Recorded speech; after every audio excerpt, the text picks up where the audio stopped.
लावारिस की तरह पड़ा रहा मेरा बच्चा। आप इमेजिन कीजिए हमें कैसा लग रहा है। आप सोच नहीं सकते उस चीज को। 1 अगस्त के पीछे क्यों पड़े हो। और उसके साथ जो एक लड़का था, ब्लॉगर है, वो भी कोई आमिर माजिद करके, उन लोगों ने उसे धोखे से हिट एंड रन का केस है सर। अभी वो कजाकिस्तान जाने वाला था इसी महीने की लास्ट में इंटरनेशनल खेलने के लिए। सर वो खाली यूट्यूबर नहीं है, वो एक एथलीट भी है, आर्म रेसलर है वो। मैं उसकी बुआ हूँ सर। उसके माँ बाप का बहुत बुरा हाल है। हमारा पूरा परिवार बिखर गया सर। 22 साल का भतीजा मेरा। सर वो खाली यूट्यूबर नहीं है, वो एक एथलीट भी है, आर्म रेसलर है वो।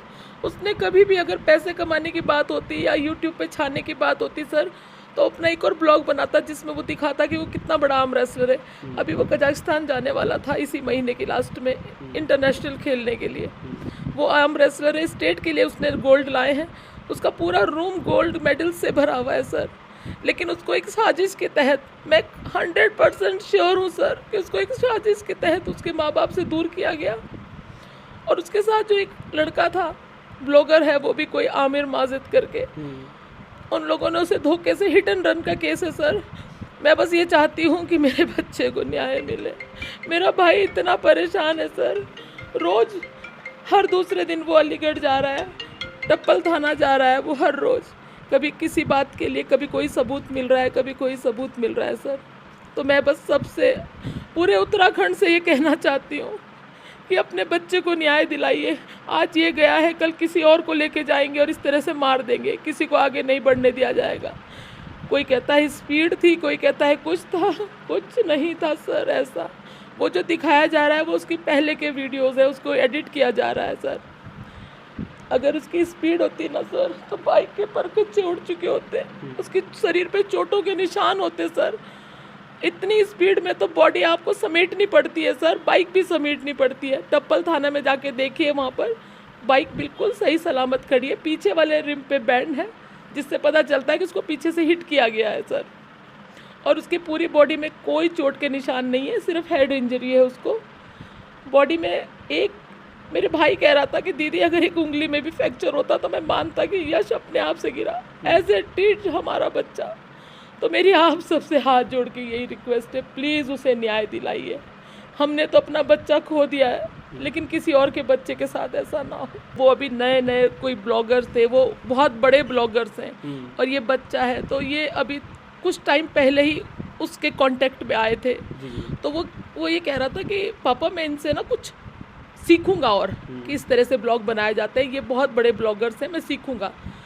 वो लोग हमारे घर यहाँ भी आए थे, हम मेरे घर भी आए, हमारा पूरा उत्तराखंड में वो लोग घूमे। फिर उन्होंने कहा कि दिल्ली में मीटअप है, वहाँ चलते हैं। तो भाई ने कहा कि मैं भी साथ जाऊँगा, क्योंकि मेरा भाई भी इसी लाइन में है। मेरा भाई उसका कोच भी है अपने बेटे का, वो आर्म रेसलर है सीनियर में, और मेरा भाई भतीजा जूनियर में है, वो भी राइड करता है और बेटा भी राइड करता है। तो उन्होंने जब ये सब चीज़ें देखी सर कि इसके फादर इसके हमेशा साथ रहते हैं, तो उन्होंने उसको उनसे दूर किया सर, एक तरह से कि पापा की बात मत सुनो। जी जी जी। उसको जो है बहकाया। एक 22 साल का बच्चा क्या होता है सर। अभी 28 तारीख को तो वो पेपर दे के आया है सर, BBA कर रहा है, पेपर दे के आया है। झूठी अफवाहें, झूठी बातें, ये हमें बहुत हर्ट कर रही है। दुनिया के लोग बाइक चला रहे हैं, पता नहीं क्या क्या गंदे काम कर रहे हैं, स्टंट कर रहे हैं, कुछ कर रहे हैं, कोई किसी को कुछ नहीं बोल रहा है। 1 अगस्त के पीछे क्यों पड़े हो। हमारे इस दुख में भी तुम इस तरह की बातें करते हो, क्यों पड़े हो। कोई कहता है उसकी काउंसलिंग हुई है, कोई कहता है उसने ये करा है। अरे हमें बताओ किस टाइम काउंसलिंग हुई है। अगर अभी मुझे काउंसलिंग के लिए बुलाया जाता है किसी भी चीज़ की, तो क्या मेरे परिवार को पता नहीं होगा? पता नहीं होगा। और सर बच्चों को मेंटली हैरेसमेंट करते हो, कॉलेजों से उठा लेते हो, उनको मारते हो, उनको पीटते हो। गुंडे तो तुमसे पकड़े नहीं जाते, रेपिस्ट तुमसे पकड़े नहीं जाते, बच्चों पे हाथ आजमाते हो। चलो ठीक है, कानून व्यवस्था बहुत अच्छी होनी चाहिए, बंद होना चाहिए शोर शराबा, बंद करना चाहिए बच्चों का इस तरह से बाइक चलाना।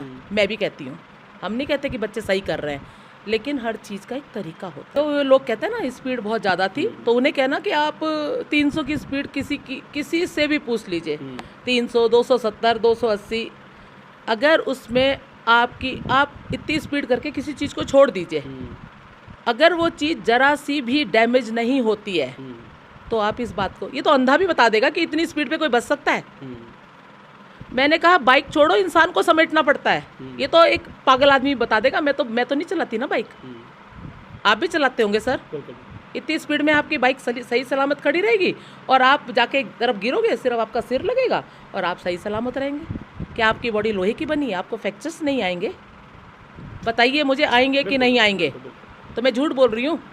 पता नहीं कैसे लोग बोल रहे हैं, ये नहीं देख रहे हैं कि इस दुख की घड़ी में परिवार क्या झेल रहा है। हमें और सर एक बात और है, हम सब्र कर लेते हैं। दुनिया के एक्सीडेंट होते हैं कि नहीं होते हैं? जब सड़क पे उतरे हो तो एक्सीडेंट भी होगा। कुछ हो गया कोई बात नहीं, हमारे बच्चा बाइक चला रहा था, नॉर्मल भी तो इस एक्टिवा से गिर के बच्चे मर जाते हैं। हम कहते हैं कोई बात नहीं, हो गया बेचारे का एक्सीडेंट, डिसबैलेंस हो गया होगा, अरे ठीक से नहीं चला रहा होगा, कोई बात नहीं। लेकिन जो तुम्हारे साथ साथ चल रहा है वो कहाँ है?